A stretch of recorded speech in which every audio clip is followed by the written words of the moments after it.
आप देख रहे हैं GGN24 न्यूज। होडल जननायक। जनता पार्टी के होडल विधानसभा क्षेत्र से प्रत्याशी सतबीर तंवर ने कहा कि क्षेत्र के किसी भी विधायक ने अब तक क्षेत्र के विकास के लिए कोई काम नहीं किया। सतबीर तंवर बृहस्पतिवार को घोड़ोता चौक स्थित कार्यालय पर पत्रकार वार्ता को संबोधित कर रहे थे। इस अवसर पर जसपा प्रत्याशी सतबीर तंवर ने कहा कि होडल विधानसभा क्षेत्र की जनता ने उन्हें आशीर्वाद और मौका दिया तो वह क्षेत्र की दिशा और दशा बदलने का काम करेंगे।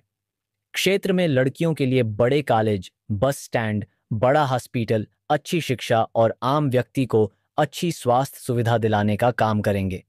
उन्होंने कहा कि वर्तमान और पिछले विधायक पिछले लगभग 40 वर्षों से एक दूसरे के साथ मिलकर क्षेत्र की जनता के मुद्दों के साथ खिलवाड़ करते आ रहे हैं।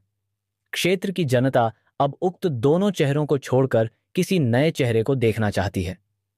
इस अवसर पर जसपा के जिला अध्यक्ष देवेंद्र सौरोत ने कहा कि जसपा और एएसपी पार्टी के गठबंधन उम्मीदवार के तौर पर सतबीर तंवर को टिकट दिया है। तंवर हमारी पार्टी के निष्ठावान और कर्मठ कार्यकर्ता हैं, जो दिन रात पार्टी के लिए काम में जुटे रहते हैं। पार्टी द्वारा सतबीर तंवर को जिम्मेदारी सौंपी गई है, जिसके लिए हम सभी को जिताने में सहयोग करना है। सौरोत ने कहा कि जसपा और भाजपा गठबंधन टूटने का मुख्य कारण बुढ़ापा पेंशन रही है। पूर्व उप मुख्यमंत्री दुष्यंत चौटाला ने चुनावों के दौरान 5100 रुपए बुढ़ापा पेंशन देने का वायदा किया था। उक्त वायदे को पूरा कराने का प्रयास लगातार करते रहे, जिसका नतीजा यह रहा कि सरकार ने 3100 रुपए बुढ़ापा पेंशन की। इसी प्रकार किसानों की फसल ब्रिकी का भुगतान, जो पहले कई महीनों तक नहीं मिलती थी, अब वह मात्र 48 से 62 घंटे में मिलना शुरू हो गया। जसपा के घोषणा पत्र में महिलाओं के लिए डिपो होल्डरों को 33% आरक्षण का वायदा पूरा किया गया। वाइट जेजेपी जिला अध्यक्ष देवेंद्र सौरोत। तो मैं सभी को नमस्कार करता हूँ।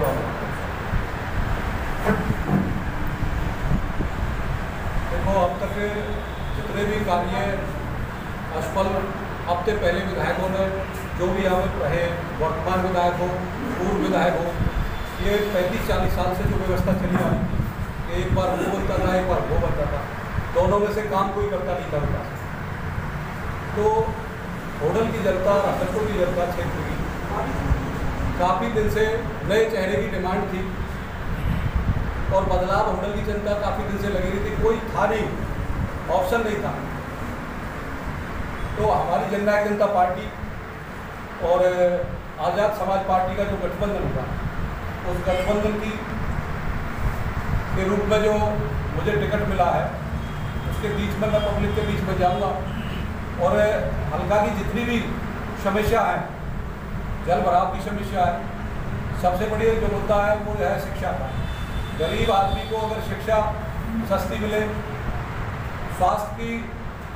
स्वास्थ्य का मेडिकल सस्ता मिले, क्योंकि गवर्नमेंट कोई भी बनी है, अभी बीजेपी भी 10 साल में एक भी हॉस्पिटल नहीं बना पाई। यहाँ तक कि बीजेपी ने अभी तो अपने 10 साल के शासन में 200 प्राइमरी स्कूल बंद कर दिया जाने के।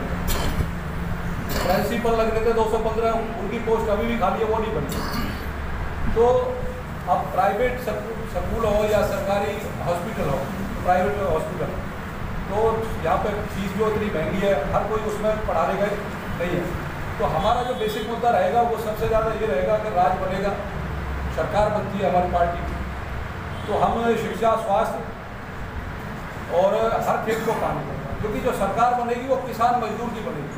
भाई चंद्रशेखर जी जो है वो मजदूर के बेटे हैं, दुष्यंत चौटाला जी जो है हमारे पार्टी के पूर्व मुख्यमंत्री रहे हरियाणा में, उनको हम चीफ मिनिस्टर बना के उनसे किसान हर खेत को पानी मिले, रोजगार मिले युवाओं को। ये मुद्दे हमारे इस पर रहेंगे पब्लिक के बीच में जाने के। अब तो सबसे बड़ी समस्या एक और है कि जिस किसी गांव में चले जाओ, जो तालाब है, जिन्हें हम जोड़ भी बोलते हैं, वो सारी ओवरफ्लो है, उनमें इतनी गंदगी भरी पड़ी है कि वो घरों तक पानी घुस रहा है।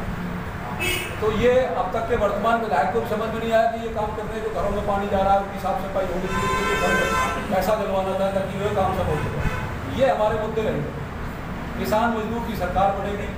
देखिए, सरकार चाहे बीजेपी की बने या कांग्रेस की, उनके जितने भी आज तक के बिल आए वो अदानी अंबानी के दफ्तर से निकलते हैं, चाहे कांग्रेस बनो तब भी उनके दफ्तर से निकलते हैं, या वो तय करते हैं कि किसान को क्या देना है, वो तय करते हैं कि मजदूर को क्या देना है। तो मजदूर तो और गरीब होता जा रहा है, किसान भी और गरीब होता जा रहा है, रोजगार है नहीं। 4.5 साल आपकी भी तो सरकार में भागीदारी रही थी, देखिए उस समय ये मुद्दे क्यों नहीं उठाए गए थे?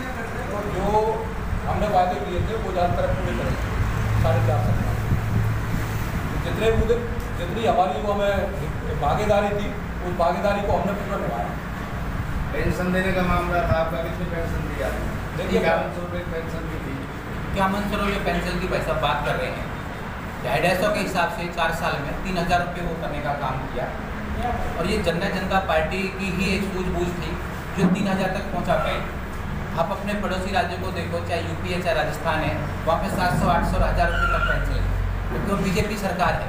अगर उनकी ऐसी सोच होती कि हमारे बड़े बूढ़ों को जो देवीलाल जी के नाम पे जो पेंशन चली हुई थी, अगर सम्मान देने का काम पड़ता वो भी 5100 रुपये करने में देर नहीं लगती। और हमारा गठबंधन टूटने का भी मेन कारण यही रहा था।